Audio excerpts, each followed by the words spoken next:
প্রিয় শিক্ষার্থীরা আসসালামু আলাইকুম। আশা করছি তোমরা সবাই অনেক অনেক ভালো আছো এবং সুস্থ আছো। আজকে আমরা তোমাদের ম্যালেরিয়া পরজীবীর অর্থাৎ প্লাজমোডিয়ামের মশকির দেহে যে জীবনচক্রটা সম্পন্ন হয় সেটা সম্পর্কে একটু জানার চেষ্টা করব। ওকে, তো দেখো, আমরা যদি একটু মনে করার চেষ্টা করি যে ম্যালেরিয়া পরজীবী সেটা আমাদের মানবদেহ কিছু ঘটনা ঘটাইতেছে, আবার তার মশকির দেহের মধ্যেও কিন্তু কিছু ঘটনা ঘটাইতেছে। এখন যদি আমরা চিন্তা করি যে মানব দেহের মধ্যে কী কী ঘটনা ঘটাচ্ছে, সেটা আমি অবশ্যই আমার আগের ভিডিওতে আলোচনা করেছি। সেখানে তোমরা জানতে পেরেছো যে আমাদের যে লিভার কোষ বা যকৃৎ কোষ, সেই যকৃৎ কোষকে ক্ষতিগ্রস্ত করেছে, পাশাপাশি আমাদের লোহিত রক্তকণিকা অর্থাৎ আরবিসি বা এরিথ্রোসাইট সেগুলোকেও কিন্তু ক্ষতিগ্রস্ত করেছে। তো এরিথ্রোসাইট বা এরিথ্রোসাইটিক সাইজোগনি যেটা ছিল বা লোহিত রক্তকণিকায় যে ঘটনাটা ঘটেছিল, সেই জায়গাটাতে যদি আমরা চিন্তা করি তাহলে সেখান থেকে কিন্তু সর্বশেষ কি উৎপন্ন হয়েছিল আমরা যদি একটু মনে করি যে সেখানে কিন্তু মাইক্রোগ্যামিটোসাইট এবং ম্যাক্রোগ্যামিটোসাইট নামক দুইটা কোষ, অনেকগুলো কিন্তু এই দুই ধরনের, একটা হচ্ছে ম্যাক্রোগ্যামিটোসাইট আর একটা হচ্ছে মাইক্রোগ্যামিটোসাইট। তাহলে এই কোষগুলো কিন্তু তৈরি হয়েছিল এরিথ্রোসাইটিক সাইজোগনির শেষ পর্যায়ে। এখন কোনো একজন ব্যক্তি যার শরীরের মধ্যে অলরেডি এরিথ্রোসাইটিক সাইজোগনি ঘটে গেছে, তার মধ্যে যদি এখন একটা সুস্থ অ্যানোফিলিস মশকি এসে যদি কামড় দেয় এবং তার থেকে যদি রক্ত পান করে, তাহলে সেই রক্তের সাথে নিশ্চয়ই ওই রক্তের মধ্যে থাকা মাইক্রোগ্যামিটোসাইট এবং ম্যাক্রোগ্যামিটোসাইট মশকির দেহের মধ্যে চলে যাবে। দেহ মিন্স আমরা বলতে চাচ্ছি মশকির পাকস্থলিতে চলে যাবে, যেটাকে আমরা ক্রপ বলতে পারি, তাই তো? তাহলে মশকির ক্রপের মধ্যে কিন্তু এটা চলে যাবে। এখন এই যে মাইক্রোগ্যামিটোসাইট এবং ম্যাক্রোগ্যামিটোসাইট এইগুলো যে একটা মশকির ক্রপের মধ্যে ঢুকে যাচ্ছে, তারপর থেকেই শুরু হচ্ছে আমাদের প্লাজমোডিয়ামের মশকির দেহের মধ্যে ঘটা জীবনচক্র। এখন যদি মশকের দেহের মধ্যে ঘটা জীবনচক্রকে আমরা যদি বর্ণনা করতে চাই, তাহলে সেখানে কিন্তু আমরা দুইটা ঘটনা দেখতে পাবো। প্রথম কথা, আমরা বলেছিলাম যে মশকি হচ্ছে এই প্লাজমোডিয়ামের ক্ষেত্রে একটা ডেফিনিটিভ হোস্ট, অর্থাৎ একটা নির্দিষ্ট পোষক। কারণ সে অর্থাৎ এই প্লাজমোডিয়াম জীবাণুটা সে কিন্তু এই মশকির দেহের মধ্যে ঢোকার পরেই সে তার যৌন জনন প্রক্রিয়ার মাধ্যমে সংখ্যা বৃদ্ধি করবে। তাহলে যেহেতু এই মাইক্রোগ্যামিটোসাইট এবং ম্যাক্রোগ্যামিটোসাইট এই দুইটা এখন মশকের ক্রপের মধ্যে ঢুকছে এবং তাদেরকে যৌনজনন ঘটাইতে হবে, তাহলে এই যৌনজনন ঘটানোর জন্য অবশ্যই আমরা জানি যে দুইটা বিপরীতধর্মী গ্যামেটের প্রয়োজন, অর্থাৎ একটা মাইক্রোগ্যামিট এবং আরেকটা ম্যাক্রোগ্যামিট, এই দুইটা জিনিস প্রয়োজন। কিন্তু আমরা যদি খেয়াল করি মশকির ক্রপের মধ্যে যেটা ঢুকছে রক্ত চোষার মাধ্যমে, সেটা কিন্তু বেসিক্যালি আসে সেখানে ম্যাক্রোগ্যামিটোসাইট এবং মাইক্রোগ্যামিটোসাইট। তাহলে এই যে ম্যাক্রোগ্যামিটোসাইট এবং মাইক্রোগ্যামিটোসাইট, এখান থেকে কিন্তু তৈরি হতে হবে ম্যাক্রো এবং মাইক্রোগ্যামিট। তাহলে আমরা এই যে প্রক্রিয়াটা বলতেছি, অর্থাৎ প্রথম মশকির ক্রপের মধ্যে যে ঘটনাটা ঘটবে তাকে আমরা বলতেছি গ্যামিটোগনি। দ্যাট মিন্স মাইক্রোগ্যামিটোসাইট এবং ম্যাক্রোগ্যামিটোসাইট থেকে যথাক্রমে মাইক্রোগ্যামিট এবং ম্যাক্রোগ্যামিট তৈরি হওয়ার প্রক্রিয়াকে আমরা বলতেছি গ্যামিটোগনি। তাহলে গ্যামিটোগনিটা কোথায় ঘটতেছে? এটা অবশ্যই মশকির ক্রপের মধ্যে ঘটতেছে, প্রথম কথা। তাহলে মশকির ক্রপের মধ্যে প্রথম যে ধাপটা ঘটতেছে সেটা হচ্ছে গ্যামিটোগনি, এবং এই গ্যামিটোগনির মাধ্যমে কি হচ্ছে? মাইক্রোগ্যামিটোসাইট থেকে মাইক্রোগ্যামিট উৎপন্ন হচ্ছে এবং ম্যাক্রোগ্যামিটোসাইট থেকে ম্যাক্রোগ্যামিট উৎপন্ন হচ্ছে। এটাকে আমরা বলতে পারি ম্যাক্রোগ্যামিট যেটা, সেটাকে আমরা বলতে পারি স্ত্রী জনন কোষ বা ডিম্বাণু আমরা বলতে পারি। এবং যেটা মাইক্রোগ্যামিটোসাইট সেখান থেকে তৈরি হচ্ছে যেটা মাইক্রোগ্যামিট, সেই মাইক্রোগ্যামিটকে আমরা বলতে পারি পুরুষ জনন কোষ বা পুং জনন কোষ বা শুক্রাণু। তাহলে এই যে মাইক্রোগ্যামিট এটাকে আমরা বলতে পারি পুং জনন কোষ বা শুক্রাণু, এবং যে ম্যাক্রোগ্যামিট এটাকে আমরা বলতে পারি স্ত্রী জনন কোষ বা ডিম্বাণু। এখন কথা হচ্ছে এই যে শুক্রাণু এবং ডিম্বাণু তৈরি হলো, দ্যাট মিনস গ্যামিটটা তৈরি হলো, গ্যামিটোসাইট থেকে গ্যামিটটা তৈরি হলো, এই প্রক্রিয়াটার নাম আমরা বলতেছি গ্যামিটোগনি। এখন এই গ্যামিটোগনি থেকে যাইতে হবে কোথায়? স্পোরোজয়েটে। কারণ একটু মনে করে দেখো, যখন একটা ইনফেক্টেড অ্যানোফিলিস মশকি একজন সুস্থ মানুষকে কামড় দিয়েছিল, তখন কিন্তু সেই মশকের লালারসে থাকা স্পোরোজয়েটটা, আমি আরও একবার বলতেছি, স্পোরোজয়েটটা কিন্তু আমাদের রক্তে প্রবেশ করেছিল এবং সেই স্পোরোজয়েটটা আমাদের সর্বপ্রথম আমাদের যকৃৎ কোষকে আক্রমণ করেছিল। তার মানে মশকি তার দেহের মধ্যে সে শুধুমাত্র গ্যামিট বা গ্যামিটোগনি করেই কিন্তু থামতেছে না, কারণ তাকে মানুষের দেহের মধ্যে স্পোরোজয়েট ঢুকাইতে হবে। তার মানে হচ্ছে এই স্পোরোজয়েটটা অবশ্যই মশকের দেহের মধ্যে তৈরি হতে হবে। তাহলে আমরা প্রথমে যে গ্যামিটোগনিটা ঘটলো মশকের ক্রপের মধ্যে, সেই গ্যামিটোগনি বা গ্যামিট বা শুক্রাণু বা ডিম্বাণু থেকে নিষিক্ত হওয়ার পরে জাইগোট থেকে স্পোরোজয়েট তৈরি হতে হবে। তাহলে এই যে জাইগোট থেকে বা গ্যামিট থেকে স্পোরোজয়েট তৈরি হচ্ছে, এই প্রক্রিয়াটাকে আমরা বলতেছি স্পোরোগনি। তাহলে আমরা যদি একটু সামারাইজ করি, টোটালি এটা আসে যে মশকের দেহের মধ্যে দুই ধরনের ঘটনা ঘটতেছে। একটা হচ্ছে প্রথমত গ্যামিটোগনি, যেখানে মাইক্রোগ্যামিটোসাইট এবং ম্যাক্রোগ্যামিটোসাইট থেকে মাইক্রোগ্যামিট এবং ম্যাক্রোগ্যামিট উৎপন্ন হচ্ছে। এরপরে এই মাইক্রোগ্যামিট এবং ম্যাক্রোগ্যামিট থেকে নিষেকের পরে জাইগোটের মাধ্যমে তৈরি করতেছে স্পোরোজয়েট।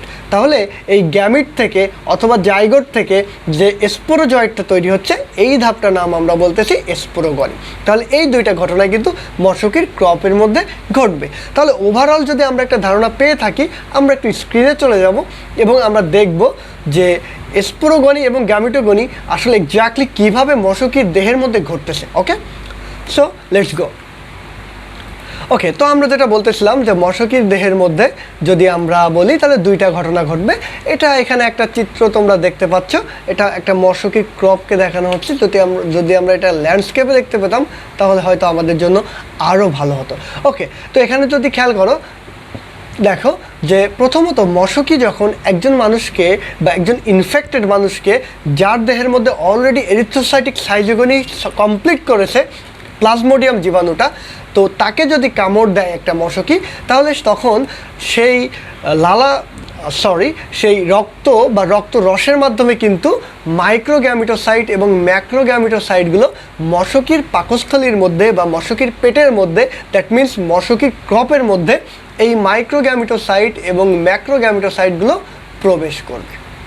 ওকে, তো আমরা বলছি যে মাইক্রোগ্যামিটোসাইট যেটা, সেটা একটু আকারে ছোট হবে, তার নিউক্লিয়াসটা আকারে একটু বড় হবে, এবং যেটা ম্যাক্রোগ্যামিটোসাইট সেটা অবশ্যই আকারে বড় হবে, বাট নিউক্লিয়াসটা আকারে ছোট হবে। তো এই মাইক্রোগ্যামিটোসাইট থেকে একটা বিশেষ প্রক্রিয়ার মাধ্যমে তৈরি হবে শুক্রাণু বা মাইক্রোগ্যামিট, এবং ম্যাক্রোগ্যামিটোসাইট থেকে একটা বিশেষ প্রক্রিয়ার মাধ্যমে তৈরি হবে ম্যাক্রোগ্যামিট বা ডিম্বাণু। ওকে, তো আমরা যদি প্রথমে দেখি যে এই যে মাইক্রোগ্যামিটোসাইটটা এখানে আমরা দেখতে পাচ্ছি, সেই মাইক্রোগ্যামিটোসাইটটার মধ্যে যে একটা নিউক্লিয়াস ছিল, আকারে বড় নিউক্লিয়াস, সেই নিউক্লিয়াসটা কিন্তু বিভাজন ঘটতেছে। এবং এইখানে নিউক্লিয়াসগুলো দেখো, একটা নিউক্লিয়াস থেকে আমরা যদি এই চিত্রটার ক্ষেত্রে দেখি, এখানে কিন্তু অনেকগুলো নিউক্লিয়াস আমরা দেখতে পাচ্ছি, তাই না? তো একটা নিউক্লিয়াস থেকে কিন্তু অনেকগুলো নিউক্লিয়াস এখানে হয়ে গেছে, এবং এই নিউক্লিয়াসগুলো তার চারপাশে কিন্তু মোটামুটি সাইটোপ্লাজমও গ্রহণ করা শুরু করে দিছে। That's why nucleus and cytoplasm এটা একটা মোচার মতো বা কোনার মতো একটা স্ট্রাকচার তৈরি করছে। ওকে, তো এরপরে আমরা যেটা দেখতেছি যে এখানকার এই যে মোচাকার বা কোনাকার যে নিউক্লিয়াস সহ সাইটোপ্লাজম ছিল, সেগুলো ফ্লাজেলার মতো লম্বা হয়ে গেছে এবং আকারে বড় হয়ে গেছে, অর্থাৎ প্রসারিত হয়ে গেছে। তো এটা যখন প্রসারিত হয়ে যাচ্ছে, তখন কিন্তু এটা দেখতে অনেকটা ফ্লাজেলার মতো হয়ে যাচ্ছে, এবং আমরা দেখতে পাচ্ছি যে একসাথে অনেকগুলো শুক্রাণু বা মাইক্রোগ্যামিট কিন্তু তৈরি হওয়ার মতো অবস্থানে এখন অলরেডি এরা চলে আসছে। তো এরপরে এখান থেকে এই যে শুক্রাণুগুলো বা ফ্লাজেলার মতো অংশগুলো ছিল, সেগুলো কিন্তু আলাদা হয়ে যাচ্ছে, এবং এই যে তাদের একটা বলতে পারি যে একটা গুচ্ছ থেকে যখন তারা আলাদা হয়ে যাচ্ছে, এই প্রক্রিয়াটার নাম আমরা বলতেছি এক্স ফ্লাজেলেশন, অর্থাৎ ফ্লাজেলা থেকে বের হয়ে যাচ্ছে, এরকম একটা অবস্থা বোঝানো হচ্ছে। তো এর মাধ্যমে আলটিমেটলি কিন্তু আমরা যদি বলি, এখানে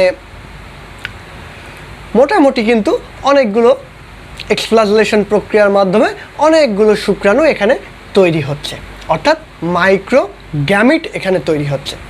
ওকে, ঠিক একইভাবে আমরা যদি ম্যাক্রোগ্যামিটোসাইটের কথা খেয়াল করি এখানে, সো এখানে যে ম্যাক্রোগ্যামিটোসাইটটা আমরা দেখতে পাচ্ছি, এই ম্যাক্রোগ্যামিটোসাইটটা থেকেও কিন্তু ম্যাক্রোগ্যামিট তৈরি হবে এবং এই ম্যাক্রোগ্যামিটটা যখন তৈরি হবে এখানে একটা নিষেক কোণ বা শঙ্কু, একটা কোণাকার একটা অংশ দেখা যাবে, তাকে আমরা বলছি নিষেক কোণ বা নিষেক শঙ্কু।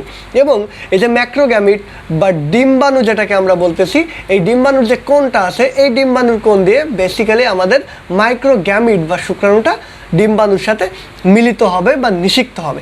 তো যখনই এই চিত্রটা যদি আমরা খেয়াল করি এখানে,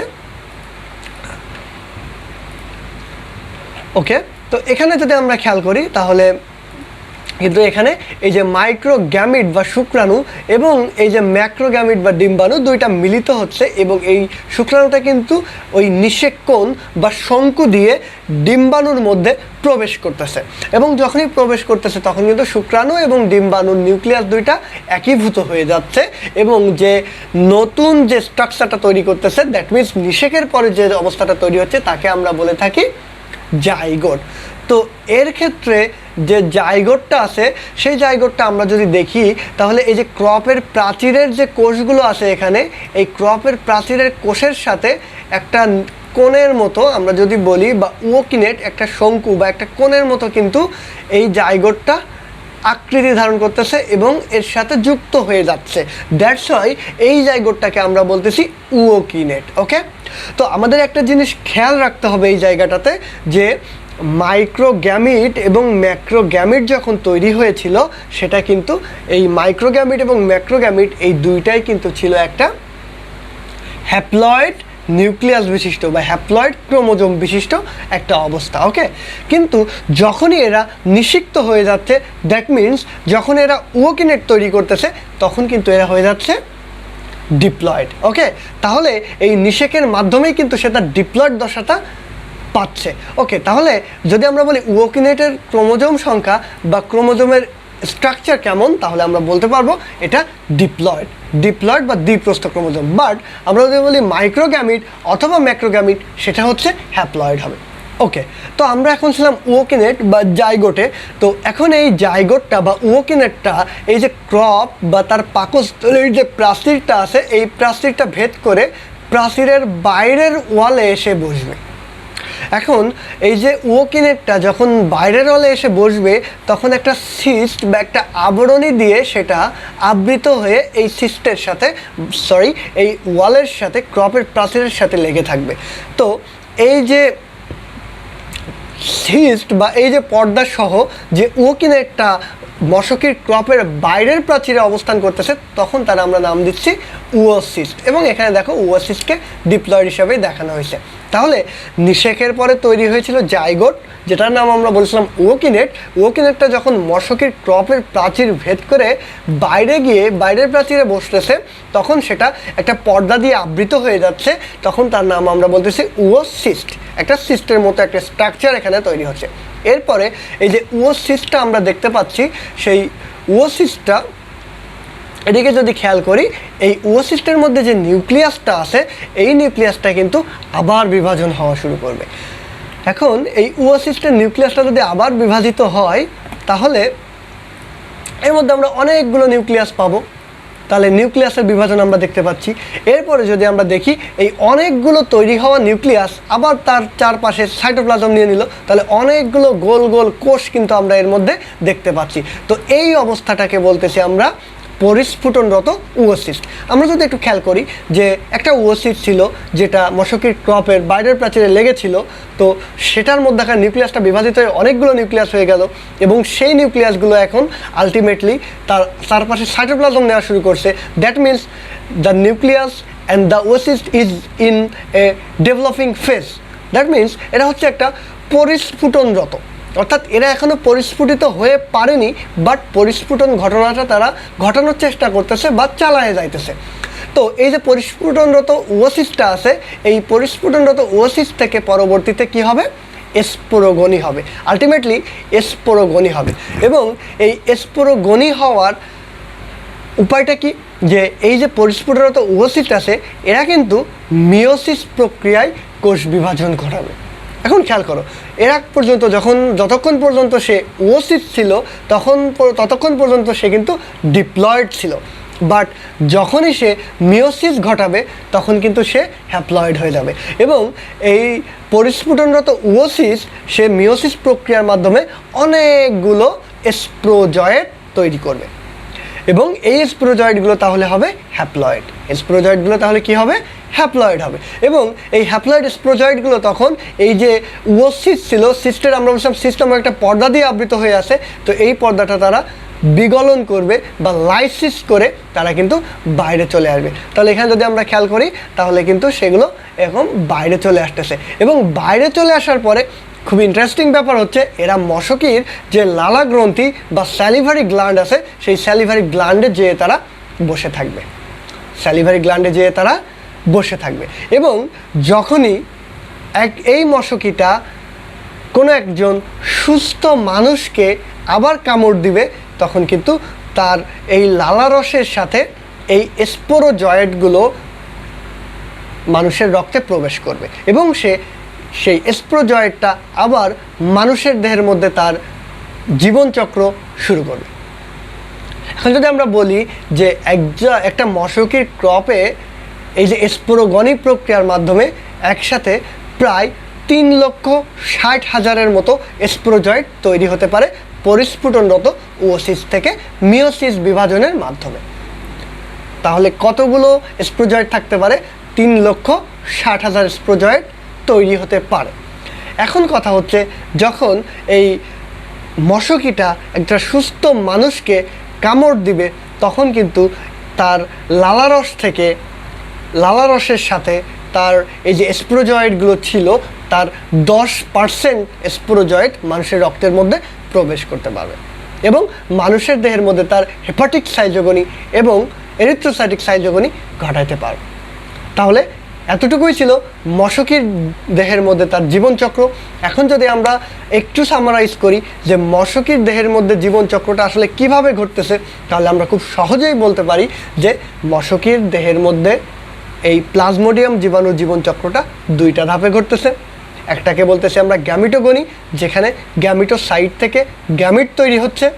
দ্বিতীয় ধাপটা বলতেছি স্পোরোগনি, যেখানে gamete that means ookinete that means oocyst that means পরিস্ফুটনরত ওসিস সেখান থেকে মিওসিস বিভাজনের মাধ্যমে স্পোরোজয়েট তৈরি হওয়া অর্থাৎ স্পোরোগনি প্রক্রিয়া। তো এই 2টা প্রক্রিয়া মশকির দেহের মধ্যে দ্যাট মিন্স মশকির ক্রপের মধ্যে এবং মশকির ক্রপের বাইরের প্রাচীরে ঘটতেছে। এই জন্য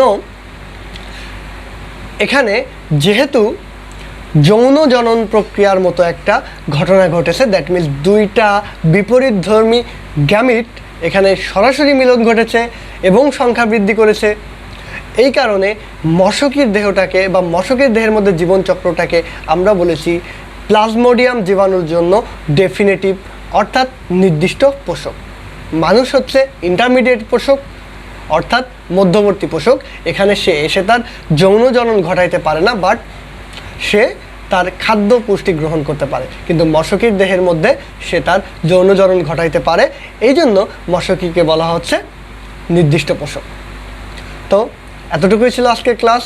তোমাদের যদি আমার ক্লাস ভালো লেগে থাকে তাহলে অবশ্যই আমার চ্যানেলটিকে সাবস্ক্রাইব করে রাখবে এবং তোমাদের কোন টপিকে বুঝতে তোমাদের সমস্যা হচ্ছে আমাকে একটু জানাবে। ইনশাআল্লাহ আমি চেষ্টা করব তোমাদের সুবিধা মতো তোমাদের পছন্দের টপিকগুলোকে আরও সুন্দরভাবে সহজভাবে বোঝানোর জন্য। সবাই ভালো থাকবা, সুস্থ থাকবা। আসসালামু আলাইকুম।